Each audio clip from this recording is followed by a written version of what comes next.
Mitos e fatos. Fatos são realidades que podem ser comprovadas, e geralmente são, e mitos são crenças não comprovadas, mas são crenças que passam de indivíduo para indivíduo e de geração para geração. O tema de hoje é sobre glúten ou imunodeficiência. Onde está o problema? No glúten ou no indivíduo? Nós vamos estudar essa questão em vários aspectos. Primeiro, vamos ver a questão da história do trigo. Segundo, nós vamos ver os sintomas, sintomatologia tanto da doença celíaca como da intolerância ao glúten, conhecida também como sensibilidade não celíaca ao glúten. Depois, nós vamos estudar as características de cada um desses dois problemas. E, por último, nós vamos estudar a resposta imunológica, para ver como se desencadeia essa resposta imunológica que se percebe na forma de doença celíaca ou de intolerância ao glúten. E vamos finalizar nosso tema considerando qual é o perfil do mundo quanto ao consumo de trigo e prevalência tanto da intolerância ao glúten como da doença celíaca. A história do trigo está muito relacionada com a panificação com fermento. Essa é a questão. E diz assim: com o desenvolvimento da panificação com fermento, a necessidade de um trigo com bom teor de proteína e, consequentemente, glúten, tornou-se mais evidente. O glúten é essencial para a elasticidade e a capacidade de retenção de gás da massa, características cruciais para o pão levedado. Isso tornou necessário variedades de trigo que produzissem pães melhores e que muitas vezes significavam um teor de glúten adequado. Agora, o melhoramento genético formal do trigo ganhou força nos últimos séculos, especialmente a partir do século XIX, quer dizer, bem antes dos transgênicos. Os programas de melhoramento visavam principalmente, qual era a preocupação? Aumento da produtividade. Primeiro ponto, desenvolver variedades que produzissem mais grãos por área. Segundo, resistência a doenças e pragas, criar trigos mais robustos. Terceiro, adaptação a diferentes climas e solos. Expandir as áreas de cultivo. Necessidade cada vez maior de alimentos para o mundo. E quarto, características agronômicas, como a altura da planta, variedades anãs, desenvolvidas na Revolução Verde, evitavam que a planta caísse sob o peso das espigas pesadas. E tem mais um ponto importante a considerar. Durante a Revolução Verde, meados do século XX, quer dizer, há bastante tempo, liderada por cientistas como Norman Borlaug, foram desenvolvidas variedades de trigo semi-anãs de alto rendimento. Embora o objetivo principal fosse combater a fome global através do aumento massivo da produção de alimentos, essas novas variedades tinham características de glúten que as tornavam ideais para a panificação industrial. Tá? Mas aí nós temos que entender o que aconteceu, né? Porque sempre se fala que aumentaram a quantidade de glúten no trigo. Vamos ver isso aí. O teor total de glúten. Estudos que analisaram variedades de trigo de 1891 a 2010 descobriram que o teor total de glúten permaneceu relativamente constante ao longo do tempo, ou até mesmo diminuiu ligeiramente em algumas variedades, enquanto o teor total de proteína, que inclui o glúten, geralmente diminuiu. Tá? Esse é um ponto interessante. Agora, o mais importante é entender essa questão da composição do glúten. O que mudou foi a composição específica das proteínas de glúten. Houve uma tendência de aumento da proporção das gluteninas, que contribuem para a elasticidade da massa, e uma diminuição das gliadinas, que contribuem para a viscosidade e são as principais desencadeadoras da doença celíaca. Esse que é o grande problema. Essa mudança, na proporção, pode ter impactado as propriedades de panificação. Mas não necessariamente significa uma quantidade total maior de glúten. Claro, aumentaram as gluteninas e diminuíram as gliadinas. E essa diminuição das gliadinas não se entende exatamente por que desencadeia uma reação imunológica do organismo.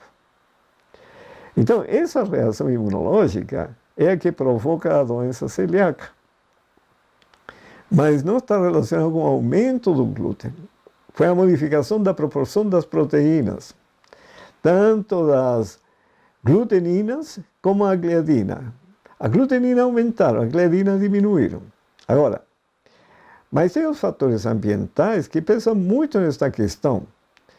A pesquisa também indica que as condições ambientais, como a precipitação e a fertilidade do solo no ano da colheita, tem um impacto mais significativo na composição e no teor de proteínas do trigo do que as próprias variedades desenvolvidas pelo melhoramento genético. Então, de fato, tem sido modificado o trigo, sabe? Tem havido mudanças, mas isso não é apenas com o trigo, é o milho, o arroz, o feijão, e a lista é enorme, porque, como veremos um pouco mais adiante, as razões do porquê essas mudanças se tornam necessárias para um mundo que está em expansão populacional. Tá? Nos últimos 11 anos, a população mundial aumentou em 1 bilhão de pessoas.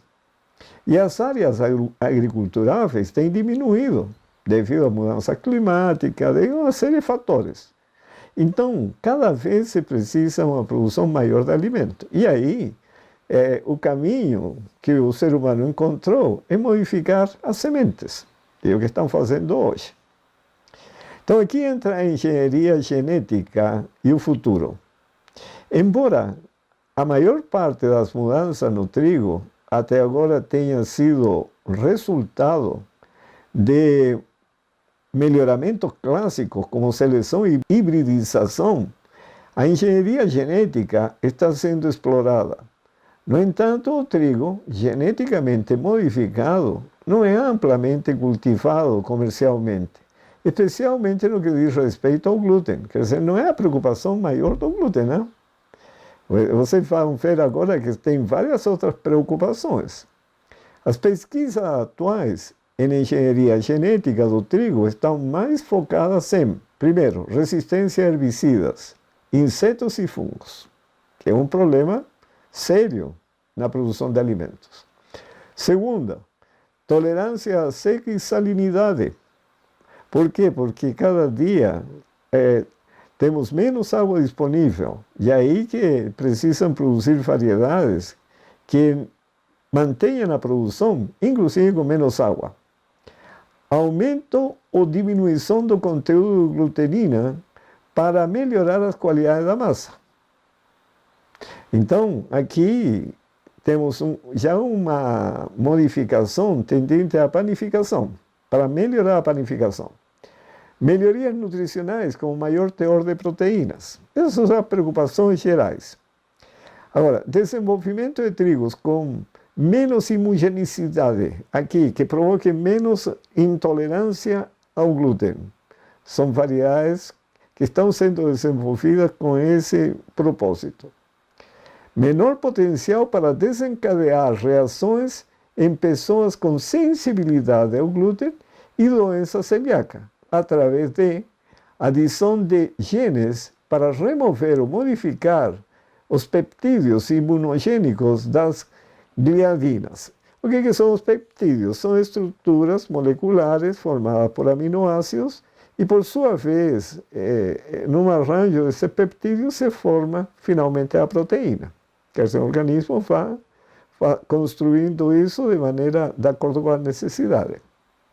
Em resumo, as mudanças no trigo ao longo da história para aprimorar as características do glúten foram, em grande parte, um processo gradual impulsionado pela seleção de variedades que se adaptavam melhor às necessidades de panificação e dos objetivos de produtividade, e não necessariamente por uma busca direta por um aumento exponencial na quantidade total do glúten. Não era esse o propósito. O ser humano sempre procura solução aos problemas que vão surgindo. As pesquisas mais recentes sugerem que a composição do glúten é mais relevante do que sua quantidade total e que fatores ambientais desempenham um papel significativo. Isso modifica muito a composição do grão.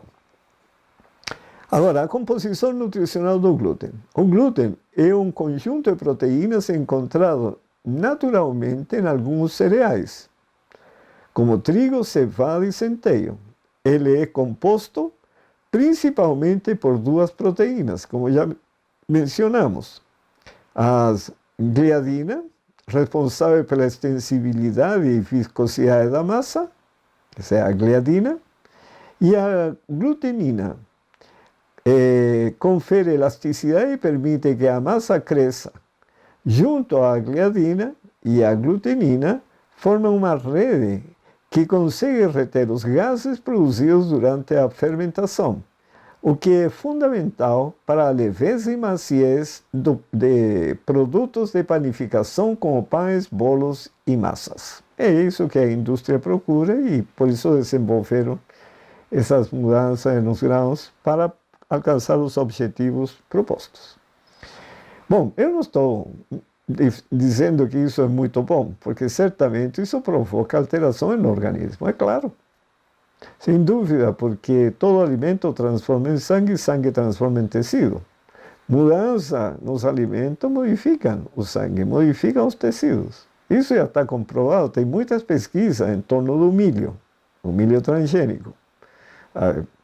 Então, eles têm alimentado ratinhos com milho transgênico, vários tipos, e tem visto que tem surgido tumores em tantos dias alimentando só com milho. Então, é um problema sério, e aí que nós vamos ver, no final, que nós temos grande responsabilidade sobre esse problema.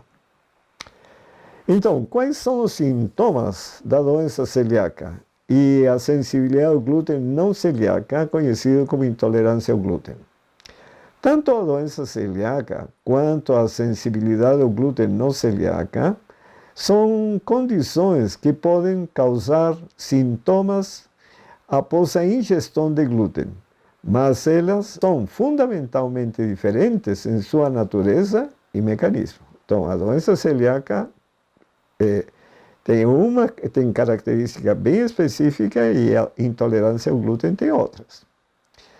A doença celíaca é uma doença autoimune, crônica, que afeta o intestino delgado em indivíduos geneticamente predispostos. Não é em todos, mas indivíduos geneticamente predispostos reagem, sabe, ao glúten.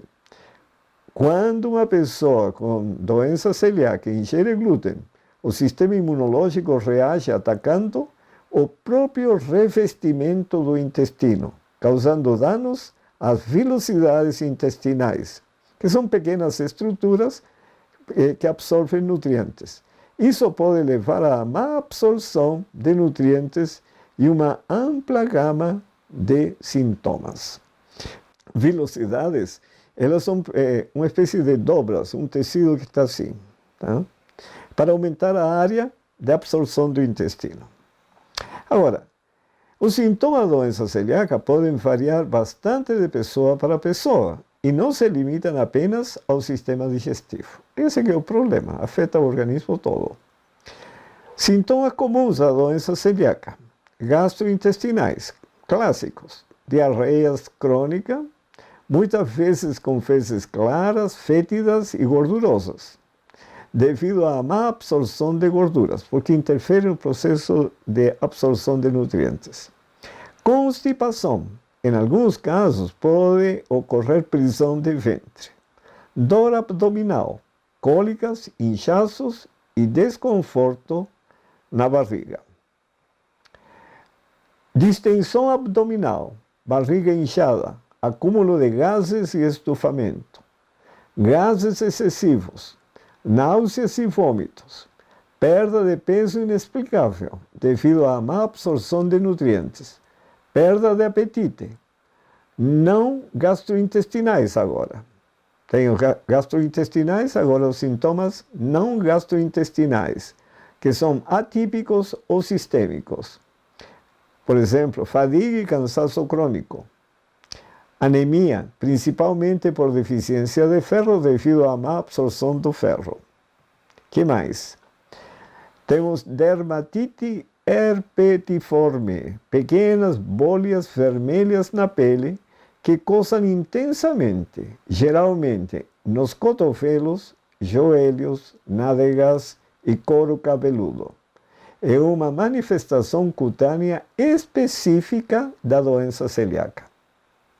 Dores nas articulações e músculos, aftas decorrentes na boca, alterações no esmalte dos dentes, atraso no crescimento e desenvolvimento em crianças, problemas ósseos, como osteoporose e osteopenia, devido à má absorção de cálcio e vitamina D. Interfere em todo o processo de absorção. Problemas neurológicos também podem ocorrer. Dores de cabeça, enxaqueca, formigamento ou dormência nas mãos e pés, alterações de humor, irritabilidade, ansiedade e depressão, problemas reprodutivos, infertilidade, abortos de repetição, menstruação tardia ou irregular, menopausa precoce. Tudo isso pode acontecer. Não significa que acontece tudo para cada indivíduo. Não. Tem alguns sintomas que alguns apresentam diferente dos outros. Importante, a doença celíaca é diagnosticada através de exame de sangue, pesquisa de anticorpos específicos e geralmente uma biópsia do intestino delgado para confirmar o dano às vilosidades. O tratamento é a remoção total e vitalícia do glúten da dieta. Esse é o resultado final da doença celíaca. Agora, a sensibilidade ao glúten não celíaca.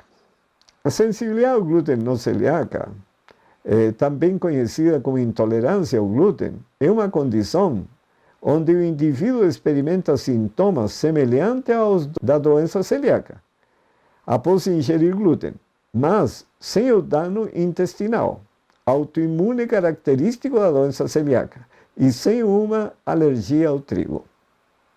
Quer dizer, chama-se intolerância ao glúten, mas nem sempre se deve a uma alergia ao trigo.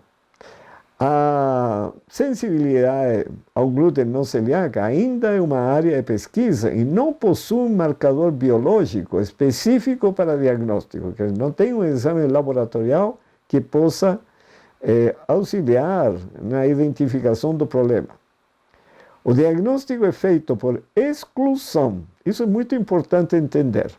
Após descartar a doença celíaca e a alergia do trigo, e se os sintomas melhorarem significativamente com a dieta sem glúten e retornarem com a introdução do glúten, então aí a pessoa já sabe, não posso comer trigo, ou cevada, ou centeio. Por quê? Porque vem a resposta imunológica.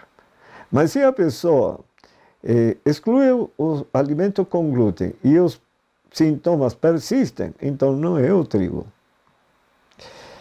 Agora, sintomas comuns da sensibilidade ao glúten não celíaca, que é a intolerância. Os sintomas da intolerância ao glúten são muitas vezes similares aos da doença celíaca, mas geralmente não levam a danos intestinais graves ou complicações de má absorção a longo prazo, como a doença celíaca não tratada.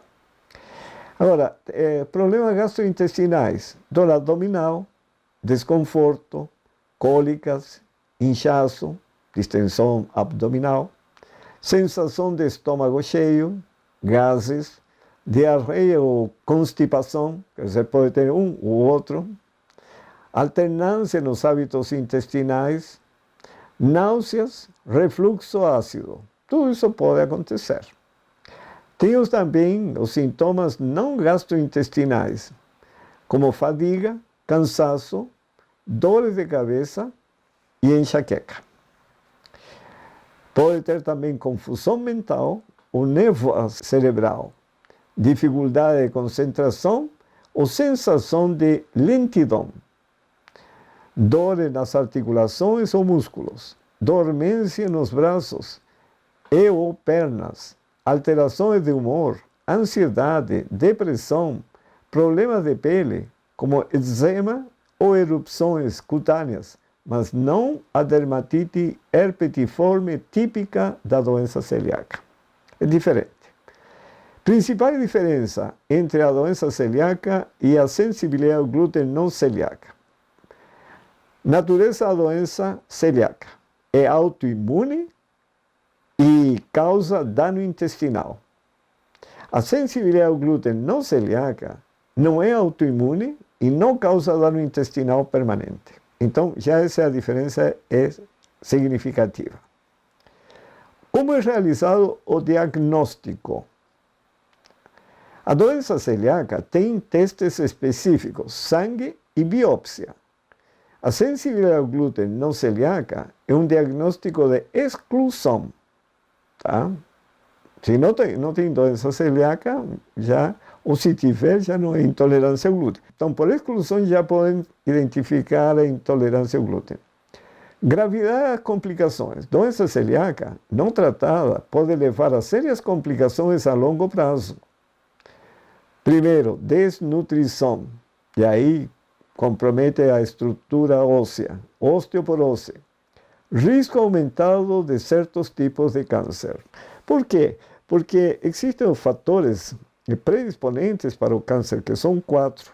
Aí entra alimentação, nutrição, obesidade e falta de exercício físico. Então, como neste processo compromete a absorção de nutrientes, vem a desnutrição, que é um dos fatores predisponentes para o câncer. E compromete várias áreas da saúde. Agora, sensibilidade ao glúten não celíaca geralmente não tem essas complicações graves. O tratamento. Ambas melhoram com a dieta sem glúten. Na doença celíaca, a restrição é rigorosa e vitalícia. Na sensibilidade ao glúten não celíaca, a tolerância ao glúten pode variar. E algumas pessoas podem até conseguir reintroduzir pequenas quantidades de glúten após um tempo. Não é tão grave como no outro caso. O consumo de trigo agora. Vamos analisar esta questão, porque tem grupos que consomem mais trigo e outros menos. O consumo de trigo é influenciado por diversos fatores, incluindo hábitos culturais, disponibilidade de outros alimentos básicos, renda per capita e grau de industrialização local. Isso que leva as pessoas a comer certos tipos de alimentos e outros não. Tá? Você pode ver aqui no Brasil, o consumo de milho norte e nordeste é muito maior que no sudeste. Agora, tem lugares que se come muita aveia e outros lugares não. Tem lugares que se come muito trigo, como veremos no final, mais ou menos 5 vezes do que se come aqui no Brasil. Agora, isso é devido justamente, como diz aqui, a hábitos culturais, disponibilidade de outros alimentos básicos, renda per capita e grau de industrialização local.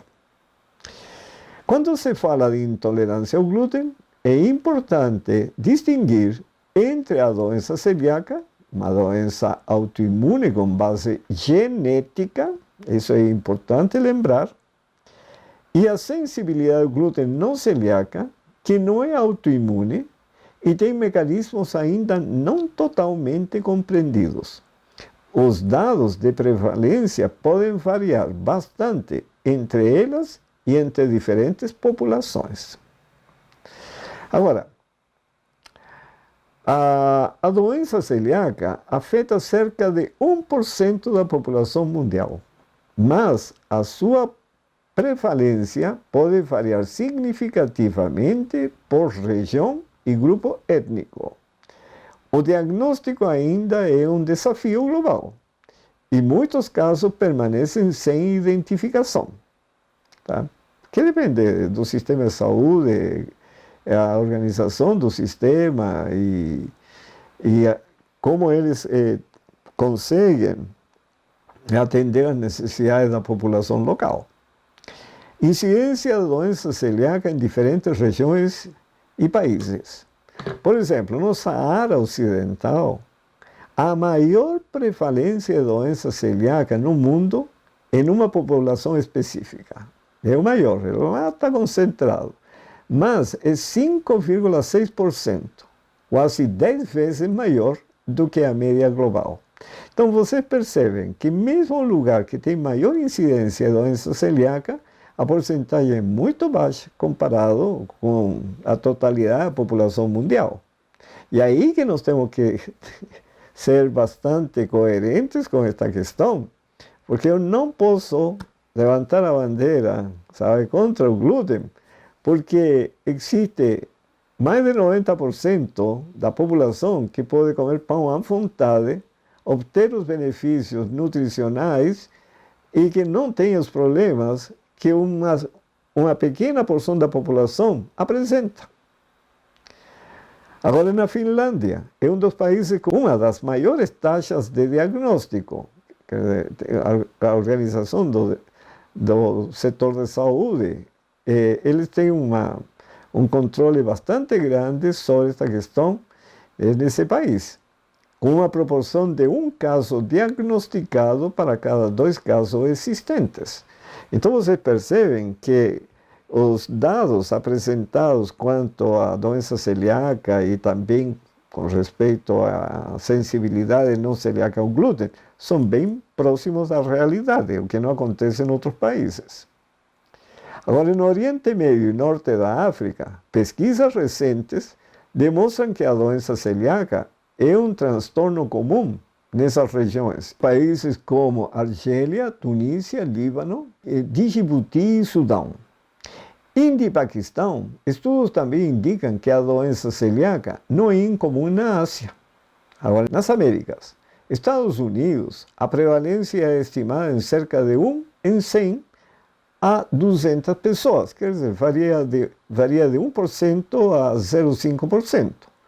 Mas a proporção de casos diagnosticados é de aproximadamente 1 para 10. Então, se o diagnóstico eles consideram de 1% a 0,5%, podemos, no pior dos casos, pensar que vai de 5 a 10%. Ainda assim, temos 90% que não tem problema com trigo. Canadá, a prevalência gira em torno de 0,9%. Argentina, em algumas comunidades ameríndias, quer dizer, indígenas, no norte da Argentina, a prevalência pode ser alta, chegando a 1 em 67.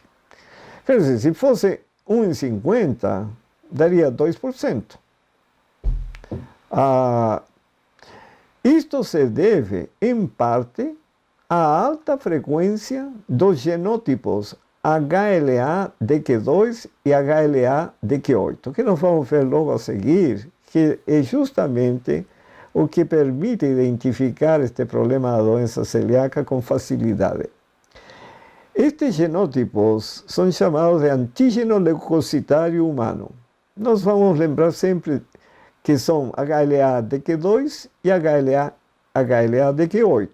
São proteínas específicas do sistema imunológico. Já vamos ver como eles agem no organismo. No Brasil, estima-se que cerca de 1% da população brasileira tem a doença celíaca, o que representa aproximadamente 2 milhões de pessoas. No entanto, a grande maioria ainda não possui diagnóstico. Tá.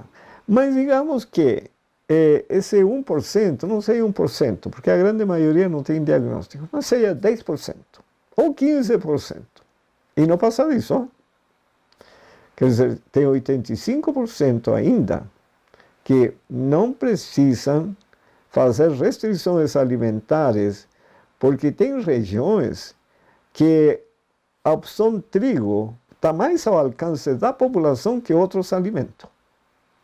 Então, por isso que nós temos que tomar muito cuidado com a mensagem de saúde. Se eu levo alguma mensagem, se eu entendo que a aveia é um alimento muito importante, e de fato é, devido às fibras alimentares hidrossolúveis que tem, são muito necessárias, mas não posso orientar as pessoas em todas as regiões do país a usar a aveia. Porque, primeiro, não faz parte do hábito cultural, não tem acesso fácil, o preço não é o mais atrativo, considerando outras opções regionais.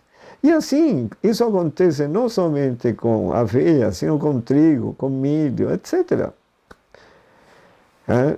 Eu sei que a lentilha é muito importante nutricionalmente, assim como a ervilha, mas não são os alimentos utilizados por grande parte, sabe, da população em determinadas regiões, mesmo aqui no Brasil.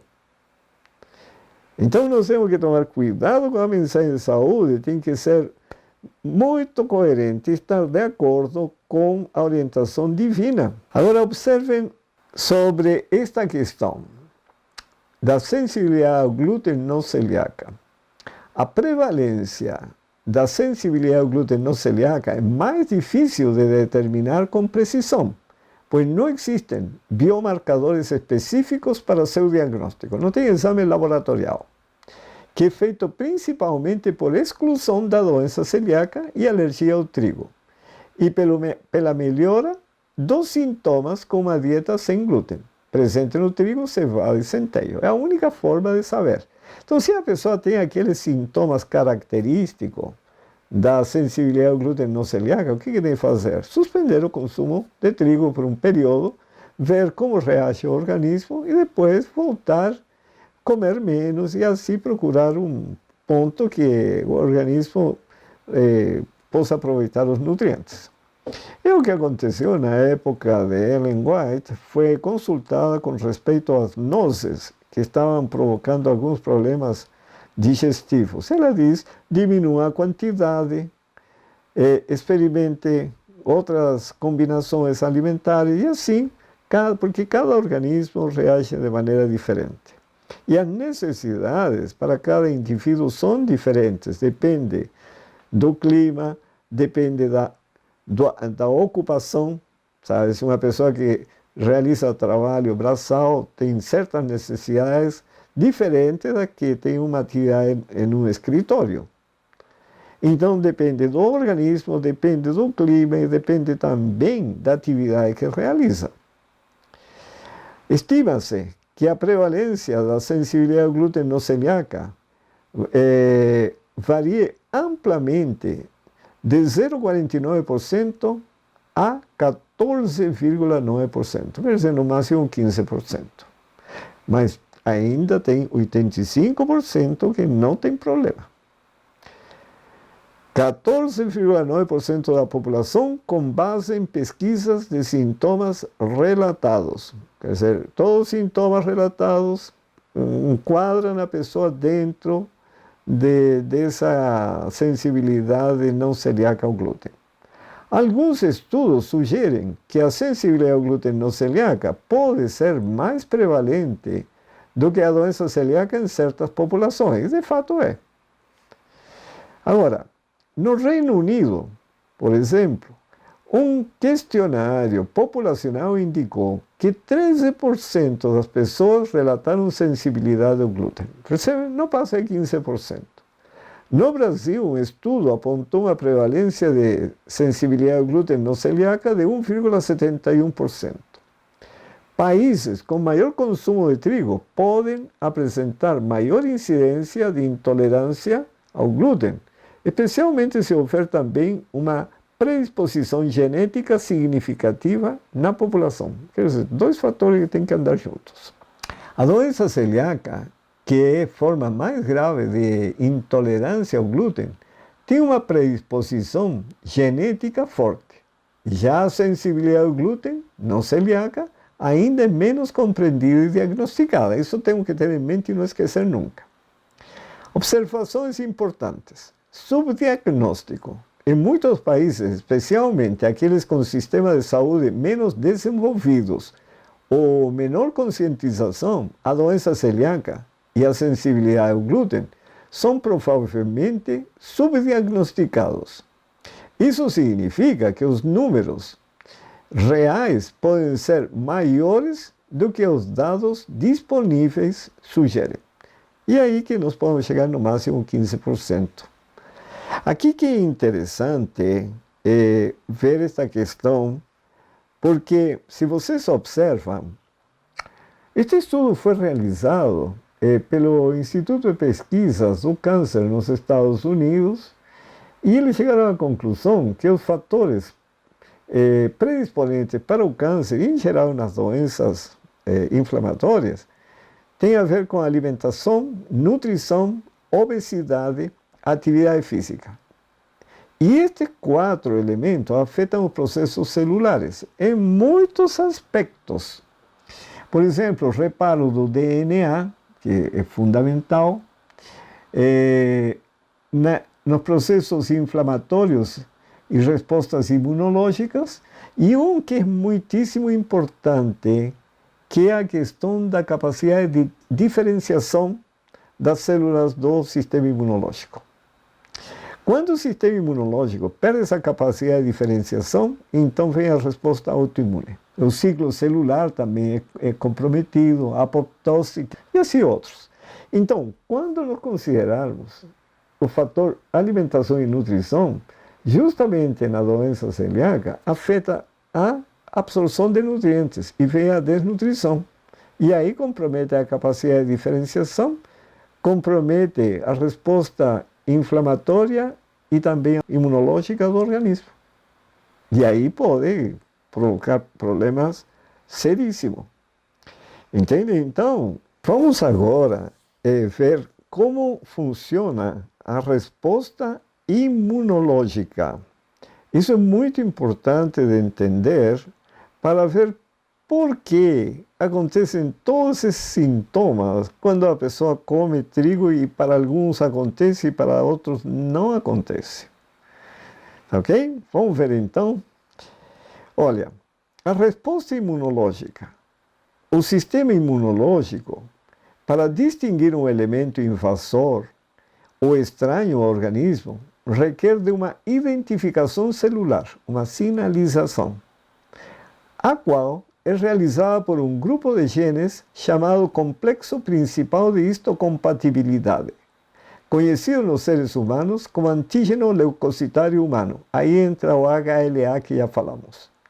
Dentro do complexo HLA existem diferentes classes e tipos. Os genes HLA-DQ2, HLA-DQ8 são essenciais para a apresentação de antígenos que são reconhecidos pelo sistema imune, às células de defesa de nosso corpo, especificamente aos linfócitos T, que desencadeiam a resposta imunológica. Então, esse é um ponto muito importante, porque o antígeno precisa ser identificado, sinalizado, para a resposta imunológica acontecer sobre ele. Mas veja o que acontece. Esse é um problema muito sério. Vejam aqui. A enzima, agora entra em jogo uma enzima. A enzima transglutaminase tecidual, conhecida como TTG, nós vamos falar aqui para frente a TTG, é uma enzima presente em quase todos os tipos de células de nosso corpo, quer dizer, normal, e desempenha diversas funções importantes. Ela é dependente de cálcio para sua atividade e participa de processos como reparo e remodelação de tecidos. A TTG ajuda na formação de ligações cruzadas entre proteínas, formar tecidos, contribuindo para a estabilidade e integridade dos tecidos. Isso é fundamental na cicatrização de feridas e no desenvolvimento da matriz extracelular, na construção de células. Regulação do citoesqueleto. Ela é envolvida na organização do citoesqueleto que dá forma e estrutura à célula. Então, é muito importante a função da TTG. Só que o que acontece com ela? A enzima transglutaminase tecidual, TTG, que é normal e importante para outra função no corpo, age sobre o glúten no intestino delgado, modificando quimicamente a gliadina, é essa parte do glúten que age, um dos componentes do glúten, desencadeando a ação dos genes HLA-DQ2 e HLA-DQ8, localizados na superfície das células. O que acontece? As moléculas HLA, apresentadoras de antígenos, são sinalizadores. Aqui tem um antígeno e o sistema imunológico reconhece e já vai em cima. No intestino, tem uma estrutura específica que permite que elas se liguem de forma muito eficiente e forte a esses fragmentos modificados de gliadina. Se liga e essa gliadina, agora o fragmento, fica em evidência para o sistema imunológico agir.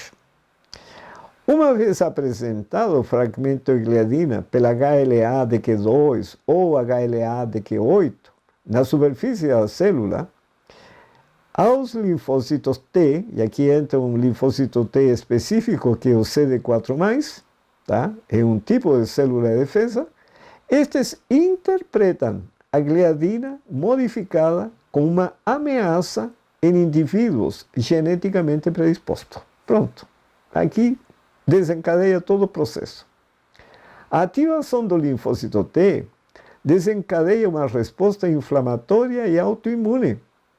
O sistema imunológico, em vez de atacar um invasor externo, começa a atacar o próprio intestino delgado. Essa resposta leva a atrofia das filosidades intestinais, que são pequenas dobras, como já falamos, que aumentam a área de absorção de nutrientes, o que prejudica a absorção de vitaminas e nutrientes e causa os sintomas da doença celíaca. Além disso, a TTG, que modificou o glúten, também, foi a gliadina que modificou, também se torna um alvo autoimune, também atacado. E aqui vem então o autoantígeno. Na doença celíaca, o sistema imunológico, ao invés de atacar apenas o glúten, passa a atacar a própria enzima TTG. Isso significa que a TTG se torna um autoantígeno, ou seja, uma proteína do próprio corpo que é alvo de uma resposta imune. O corpo produz autoanticorpos, anti-TTG, que são um marcador diagnóstico muito importante para a doença celíaca. A presença desse autoanticorpo, anti-TTG, especialmente da classe IgA, que é medido no exame de sangue no laboratório, no sangue, é amplamente utilizado para o diagnóstico da doença celíaca, juntamente com outros exames e biópsia intestinal. Captaram? Então, aí que está o grande problema.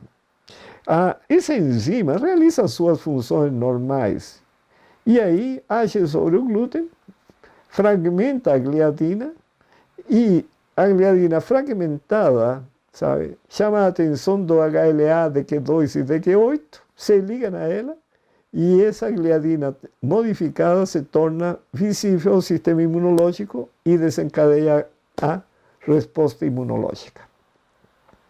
Agora, interação na doença celíaca. Praticamente 95 a 99% das pessoas com doença celíaca possuem os genes HLA-DQ2 e ou HLA-DQ8. Isso significa que a presença desses genes é quase um requisito para desenvolver a doença. O sistema imunológico de um indivíduo saudável não reconhece a gliadina modificada pela enzima TTG como uma ameaça, da mesma forma que o sistema imune de um celíaco. As moléculas HLA de Q2 e de Q8, mesmo que presentes, não desencadeiam uma cascata inflamatória significativa. A confusão surge porque a modificação da gliadina é um passo crítico na origem da doença celíaca, pois torna os fragmentos de gliadina muito mais visíveis e reativos para o sistema imune de quem tem a predisposição genética. Então o problema está onde? No glúten ou no indivíduo? No indivíduo. Por quê? Porque são 6.000 anos de pecado, somos uma geração debilitada, sabe? Estamos vivendo num mundo tremendamente agressivo. Você consome agrotóxicos, transgênicos, respirar poluído, num ambiente que tem vírus, bactérias, tudo isso agride o organismo. E aí o sistema imunológico, com uma desnutrição do organismo, uma alimentação inadequada, falta de exercício físico, o sistema imunológico é deprimido, perde sua capacidade de diferenciação e aí age sobre o próprio organismo. Então, tem um alto valor preditivo negativo. Se uma pessoa não possui nenhuma desses genes, é extremamente improvável que ela desenvolva a doença celíaca. O valor preditivo negativo é de cerca de 99%. Esse é um dado muito útil para descartar a doença em caso de dúvidas. Agora, apesar de serem quase universais em celíacos, ter os genes HLA de Q2 e o HLA de Q8 não significa que as pessoas desenvolverão a doença. Cerca de 25% a 40% da população geral possui esses genes, mas a vasta maioria nunca desenvolve doença celíaca. Isso sugere que outros fatores, como ambientais, infecções e talvez outros genes ainda não totalmente compreendidos, são necessários para desencadear a doença. Então o problema está todo no organismo. Em resumo, o gene HLA de Q2 e HLA de Q8 são como a chave que o glúten, modificado pela TTG, precisa para abrir a porta do sistema imunológico e iniciar a cascata inflamatória, que danifica o intestino. Na doença celíaca, sem essa chave, o glúten não consegue desencadear essa resposta autoimune específica. Perceberam? Agora, nós vamos ver consumo de trigo para diversos grupos populacionais e qual a incidência da doença celíaca ou a sensibilidade não celíaca ao glúten. É interessante que a recomendação da Organização Mundial da Saúde recomenda 60 quilos por pessoa por ano de trigo. Essa é a recomendação nutricional. O Brasil consome 40,6 quilos de trigo por pessoa por ano, abaixo dos 60 quilos recomendados. No Brasil, estima-se que cerca de 1% da população brasileira tenha doença celíaca e uma prevalência de sensibilidade ao glúten não celíaca de 1,71. Então é muito, muito baixa com respeito à preocupação para ensinar a reforma de saúde e colocar o glúten como um vilão. No Chile, consome 140 quilos por pessoa por ano. Num estudo realizado em 2009 e 2010 no Chile, utilizando testes sorológicos, mediram IgA, TTG2, em indivíduos com mais de 15 anos, encontrou uma prevalência de doença celíaca de 0,76%. Os estudos mostram que é realmente baixo, consumindo mais do dobro da recomendação da Organização Mundial da Saúde. Sabe? Agora, os 10 maiores consumidores de trigo no mundo. Interessante, os consumos são extremamente grandes. Hein? A Sérvia, 214 quilos por pessoa por ano. Não tem, sem dados sobre doença celíaca nem intolerância ao glúten. Na Tunísia, 201 quilos. Celíaca, 1 em 157 em crianças em idade escolar. 1 em 157 é muito baixo, é muito menos que 1%. Agora, Azerbaijão, 200 quilos por pessoa por ano, sem dados também de prevalência nem de sensibilidade não celíaca ao glúten, nem celíaca mesmo. Montenegro, 190 quilos por pessoa por ano, sem dados de prevalência desses problemas de saúde. Argélia, 189 quilos, celíaca na população em geral, 0,063%. Celíaca em crianças com diabetes tipo 1, que geralmente é autoimune, 16,4%. Quer dizer, já é um indicador, sabe, que o sistema imunológico está com problemas. Marrocos, 182 quilos por pessoa por ano. Celíaca, prevalência da doença, 1 em 135, menos que 1%. Incidência da doença, 1 em 253 por ano. Quer dizer, cada 253 pessoas por ano, tá, que apresentam sintomas, só um tem doença celíaca.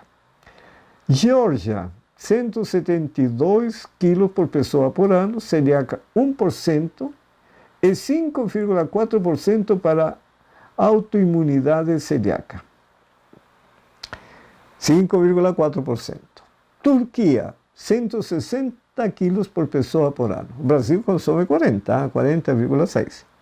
Celíaca varia entre 0,3% a 1%. Uma pesquisa em escolares, a prevalência foi de 0,46%. Baixa. Uzbequistão, 159 quilos por ano. Crianças com problemas gastroenterológicos. Incidência relacionados ao glúten, 17,5%. Desse total, 5,3% eram casos de doença celíaca, 5,3%, bem alto, e 4,9% de sensibilidade ao glúten não celíaca. E, finalmente, o Tajiquistão e o Turcomenistão, 158 quilos por pessoa por ano e sem dados.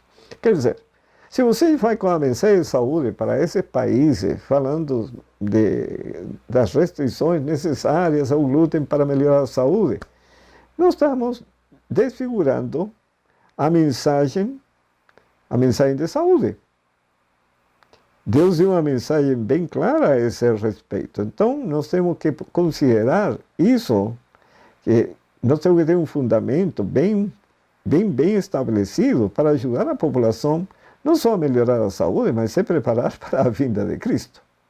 Agora, tem outro fator mais importante ainda.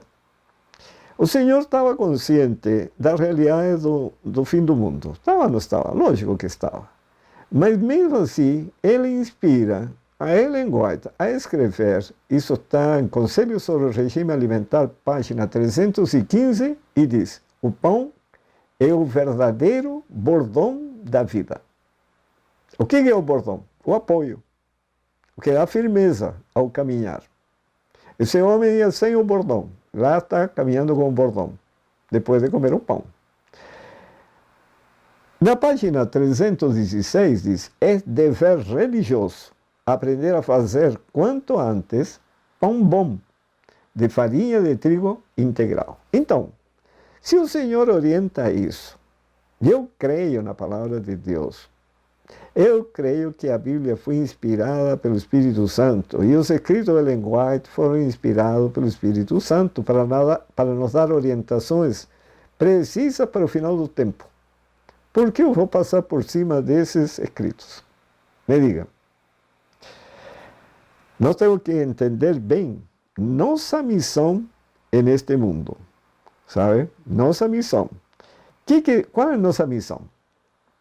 Os adventistas do sétimo dia foram escolhidos por Deus como um povo peculiar separados do mundo, com a grande talhadeira da verdade. Ele os cortou da pedreira do mundo e os ligou a si. Tornou-os representantes seus e os chamou para serem embaixadores seus na obra final de salvação. O maior tesouro da verdade, já confiado a mortais, os mais solenes e terríveis advertências que Deus já enviou aos homens, foram confiados a este povo, a fim de serem transmitidas ao mundo. Em sentido especial, foram os adventistas do sétimo dia postos no mundo, como atalaias e portadores de luz. A ele foi confiada a última mensagem de advertência ao mundo a perecer. Sobre eles incide maravilhosa luz na palavra de Deus.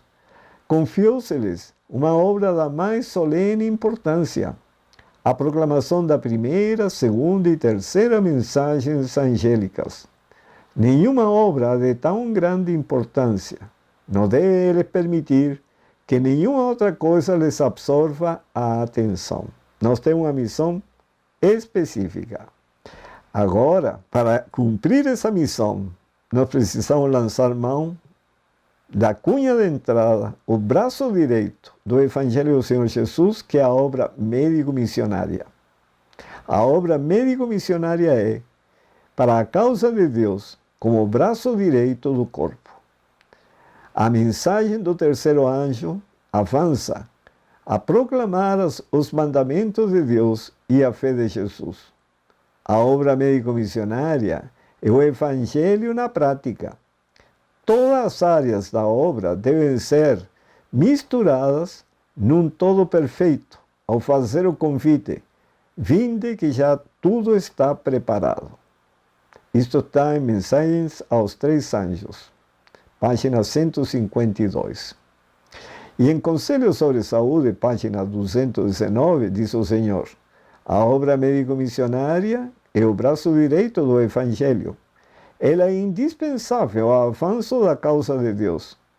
Quando, por meio dela, os homens e mulheres forem levados a ver a importância dos hábitos corretos de vida, o poder salvador da verdade se tornará conhecido.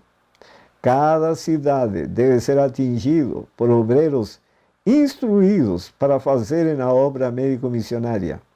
Como braço direito da mensagem do terceiro anjo, os métodos divinos de tratamento das doenças abrirão portas para a entrada da verdade presente. Então vocês percebem que nossa obra é bem definida e nós não podemos colocar como bandeira dessa obra médico-missionária falando de como é isto ou não como é isso. Não é falar se você come carne acontece isso, se você come trigo isso. Não, nossa missão é ensinar uma reforma de saúde de acordo com as orientações de Deus, que ensina sobre hábitos alimentares corretos, abandono da carne para evitar as doenças que estão nos animais. Mas não é que uma questão, quem come carne não vai para o céu. E eu pergunto, será que todo vegetariano vai para o céu? O que define o ir ou não ir para o céu é o caráter, que tem que ser transformado em imagem e semelhança de Cristo aqui na terra. Isso que define nossa ida para o céu.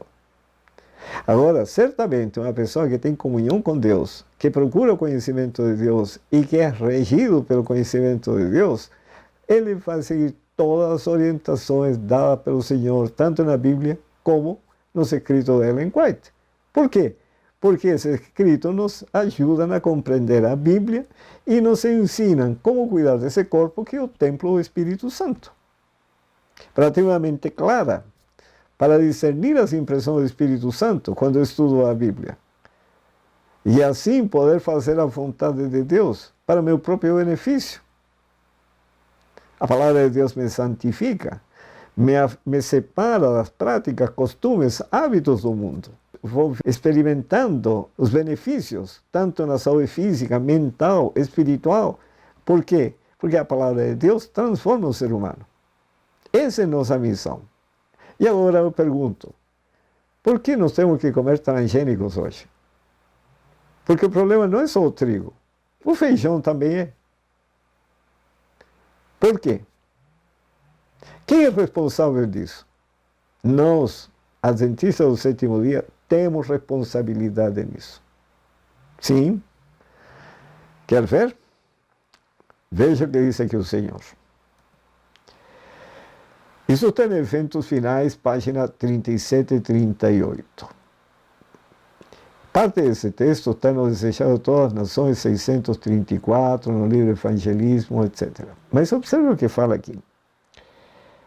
Houvessem os adventistas, depois do grande desapontamento de 1844, sustido firme sua fé e seguido avante unidos, segundo a providência de Deus lhes abria o caminho, recebendo a mensagem do terceiro anjo, e no poder do Espírito Santo proclamando ao mundo, haveriam visto a salvação de Deus.